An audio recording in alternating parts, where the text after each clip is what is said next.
Hello, welcome back to We Three Geeks. Today we are going to be talking about kind of, I guess, ourselves a little bit more, getting more into like why we are the way we are, which is going to be, don't be scared, stay with me, okay? We'll get through this together, I promise. This is Anthony Gerard, this is Cody Meyer, I'm Terrence Jensen. Who wants to start this donkey show? I don't know the world's ready yet, so here we go. It needs a few more minutes. I need a few to get more prepared. minutes. Okay. Give the world a shot. I do. Take a shot. Okay. How about yourself, sir? Well, I'm the illustrator over at flesheatingzipper.com. Also, I do some writing over there. Other than that, I just do freelance art. I have a DeviantArt page, crmeyer.deviantart.com. So yeah, that's pretty much all of the most noteworthy parts. Yeah, but that's kind of that's how to like see you now, what you do now. But how did you? Why do you like the stuff? Why do you like things that are nerdy? Why do you like things that are geeky? What's that? I like stuff that I don't know. Just kind of grew up like that. I mean, ever since my parents bought like a computer or got me a Nintendo, that was what I was into. It grew on me. There was nothing else that really took hold to my interest more than those things. And I mean, over the years, I accumulated more and more exposure to video games and stuff like that. I mean, I always enjoyed drawing at the same time, so I mean. Okay.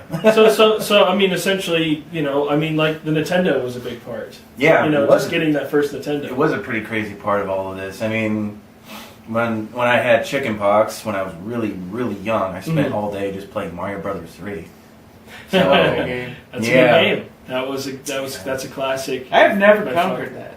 Never? I've made it to level 8 several times. Yeah. A lot of people have. I had to use the whistles to get there. I suck. Whistle there, and then you're like, oh, this is challenging. I think I beat it once, maybe twice, maybe. It's been forever. I think I got through it once. The only Mario game I've ever beaten was Wario Land, Super Mario Land 3 on Game Boy. Oh, yeah. Yeah, Game Boy, I had that one too. Back when it was black and white and a brick. So I mean, you just a tip, kind of just like a lot of, I think, like geek types, nerds, a lot. Nintendo, I think, is a big part of those people's lives. Yeah, definitely. It seems like it is. His is. Well, how about yourself? How did you? Well, just like anyone else, I had a Nintendo too, but I'm not so much of a gamer as I have I'm in more other, what do you want to say, realms of geekdom. I don't even like to call myself a geek, but okay. Because I get nervous and I cry. He's afraid what rednecks will think of him. We live in a very redneck community. Yeah. I've been a little bit more comfortable with my geek than the last few years. This is Midwest Nebraska. Our kind do not propagate very often. Propagate. We're the only 3 ones in this county that probably even have seen an episode of Star Trek. There's a lot. I would say there's a lot more. But I mean, maybe the original series. I think I see where you're coming from. I think people understand. Yeah. But you know a lot. I've known you to know a lot more about things like Star Trek. That seems like to be a big part for you. Star Trek was very early on, early in my life. Do you remember Columbia House? Yeah. Where you used to, you sent in $2 and you got 6 VHS tapes back. Sure. We did that. For whatever reason, my parents got Star Trek II: The Wrath of Khan. And that pretty much started it with me. I watched The Next Generation. I had it recorded on our VHS. Remember those things. And it just kind of spiraled from there. I got interested in other sci-fi stuff. Obviously, Deep Space Nine, Voyager, Babylon 5. Let's see, Earth, Final Conflict. A lot of stupid sci-fi. Yeah, back when the Sci-Fi Channel actually. I was also really big in comic books when I was growing up too. We didn't really have a comic book store, but the grocery store down 13 miles from us sold comic books, so I would get some stuff. In the next town over. I took kind of a decade off from comic books, but just recently with my fancy little Comixology app, I'm able to get. Oh, I got something on here too. Everybody whip out their phones right now. iPhone. Cool. Yeah. I guess so my background's more like sci-fi and comic books. I really didn't get into like the sci-fi shows until much later. I mean, I was really more just a video game nerd back when I was a kid, and then I slowly grew into the broader audience of sci-fi films and comic books much later. Like, I don't think I really watched any Star Trek until I was a teenager, like 15, 16 or something like that. And that was kind of in the days when it was Star Trek Voyager. And, I mean, a friend of mine and I watched it a lot, but he was more into it because of Sherry Ryan. And I just, it was the only thing that... Yes, exactly. Everybody just thinks she's the fucking whatever. I was kind of into it, but I was watching X-Files at the same time too. Oh, X-Files, yes, definitely. I even liked it when Robert Patrick took over. I thought it was still a decent show. Not as good as the first few seasons. Yeah. Well, that's that's a thing. I would just I mean, I guess for me it is not much different really. For me, I think it was really the Nintendo I got for Christmas. I mean, I was probably, I can't really remember exactly my age, 5, 6, something like that. But yeah, I got a Nintendo for Christmas. My dad makes jokes like, God, I wish I would have never got him that damn Nintendo there. And he's alright. But anyway, I don't know. That's how I got opened up to that world, and ever since, I mean, I connected with it. I mean, I've been a nerd since. I mean, and everything in between. Growing up, he kicked my ass so many times on GoldenEye. That's true. I think I lost. You'd invite me over to your house, and you'd be like, "Yeah, I'm going to kick your ass in GoldenEye now." Okay. Yeah, if you were any kind of Nintendo kid growing up, and you knew that everybody if anybody had a 64, they all had GoldenEye. Pretty much. And they all kind of played it multiplayer wise. Yeah, it was a good game. Even though the multiplayer was drummed out in like 3 weeks. Yeah. But like you said, you stated kind of earlier on kind of what you're doing now, where you've come to, with working with Flesh Eating Zipper, yes. Working with our mutual friend Nick Pfeiffer. You are now... I work in radio. That's not really a geek thing, but hey, guess what? Broadcasting. It makes money. Not really. It pays you ever seen a radio paycheck? Holy crap. But it's fun. I enjoy it. Yeah. I was, not too long ago, I was working at Best Buy, but now I'm not anymore. I'm unemployed. I was let go from that job. Details I'll keep to myself, apparently. I don't think it was my fault, but I'm not going to get into it.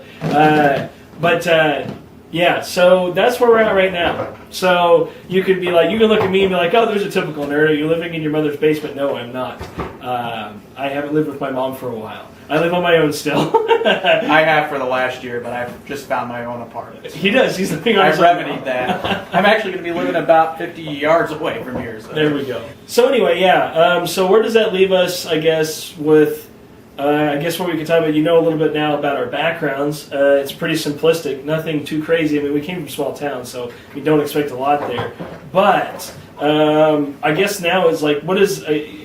my friend here, Anthony, was telling me that, what is there? Is there a difference between nerds and geeks? I would probably say that there was more of back in the day, but I think they've kind of merged. The words are interchangeable, probably. Yeah, now. I would say. I think back in the day, nerds were more like people that are into tech and all that stuff, and geeks were into things that were not socially acceptable. Right. A nerd could be a geek, and a geek could be a nerd. So probably now it's more or less geek would be the term, I think, is taken over. I think that you can use either term and be safe. Right. I think just because of what most people use now. I can't believe that we've used the last 3 minutes of our lives to argue what's the difference between a geek or a nerd. That's the great thing. And I brought up the topic, too. We're arguing about that kind of. Not really. It's a thing. I always sort of... I always put nerd with something like if somebody was really into a specific thing, it didn't have to be technical, it didn't have to be anything. You could really just be into a specific category of interest. Like somebody could be a tech nerd, somebody could be a car nerd, that sort of thing. That's just how I sort of look at nerd. Yeah. Whereas geekdom is sort of that outside of the boundaries sort of interests, like comic books. Mm-hmm. It used to be video games, but since video games are more of a mainstream thing now, it's just kind of hard to... I mean, unless you're into those indie games, then I guess you could be considered still kind of a geek. But, right. I can't think of too many other examples off the top of my head, but you get what I'm getting at. Really. Yes. Well, I mean, anymore, I don't think it matters.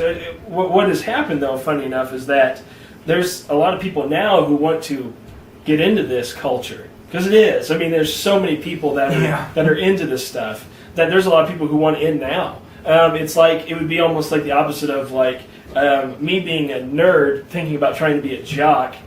Just doesn't really work out very well. If you look at me, me and the sun, we don't talk a lot personally. But you know what I was saying. It's sad face. Yeah. I think there's a lot of people who want to get in, and now we've got ones that are like wannabes in the geek community. I mean, what Poser geeks. Posers. Oh, lay my this God. back down on the posers. Poser geeks. Okay, if you are Hipsters. someone who's trying to get in, and that's fine, I have no problem with that, because the thing about being a geek is that we really don't really care about like social norms and shit. That don't matter. It never did, because we were outside of that. We were not in that bubble, the social bubble, as you call it. But since we have our own kind of community nowadays, that people who are trying to get in, if you are, don't pretend that you've always been. Please don't do that, because it's so shallow. It's just like anything else. Don't do that. Just be honest, and we're fine with it. If you want to get into it, get into it. But don't be like, oh yeah, I have a Nintendo. I know what that is. Yeah. Well, Well, I mean, no, you don't. You may now, but you probably didn't before. And just don't be fake. Don't be fake. Here's a question. I have a Wii. Do I lose credibility because I have a Wii? No, why would you lose credibility? Okay. It's a piece of technology that is so- used for video games. So people. I was just wondering. No. I know what you're talking about. You're like saying like, okay, so we for a lot of gamers, which is I guess mostly what I know about in geekdom is gaming, but it's not hardcore gaming as it's looked at, which is more of like the first-person shooters, MMOs, other things. I'm not going to get into that really, but the 360, Xbox 360, or the PlayStation 3. We're definitely more into that, and the newer consoles that they're going to come out with here in the near future are going to be more hardcore. Nintendo's always had that issue, but Nintendo's always kind of had an issue of trusting third parties. Like, they love a lot more of their in-house IPs. I've read that. Oh, sorry. You're the. Yeah. You would know more than I would. Dancing. Well, the thing is that they knew what they were going for, and they wanted a broader audience than what the other two consoles were going for, because you could see a lot of much more hardcore. I really don't like using that word because it's kind of a silly word to me, but we'll just use it anyway. Like Halo, Call of Duty, some of the more mature IPs out there generally get tacked on to like the Xbox or the PS3, or as far as I'm concerned, the PC is also a pretty relevant console still, right? Even though it's kind of on the wayside. Okay, but, so I mean, it's just Nintendo just wanted a broader audience, and for the most part, they got a lot of consoles sales out of it, and of course, it was a big gimmick at the time to use motion controls, but. It's not working too well for them now, that's for sure. So really, you just think they just wanted to push the sales of the console, or at least the Wii. We won't talk about the Wii U. That's a whole other conversation. It is. I think. I think there's a conversation out there that we can have later about it. Anyway. There is, and there's like the one we were having now. That was for later. Now it's now. Well, magic.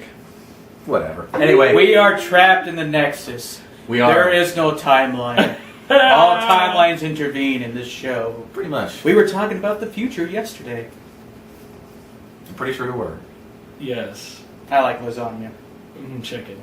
But yeah, so I guess that's a little bit about what things are, at least in the geek world. That wasn't awkward at all. It wasn't at all. The face, not awkward.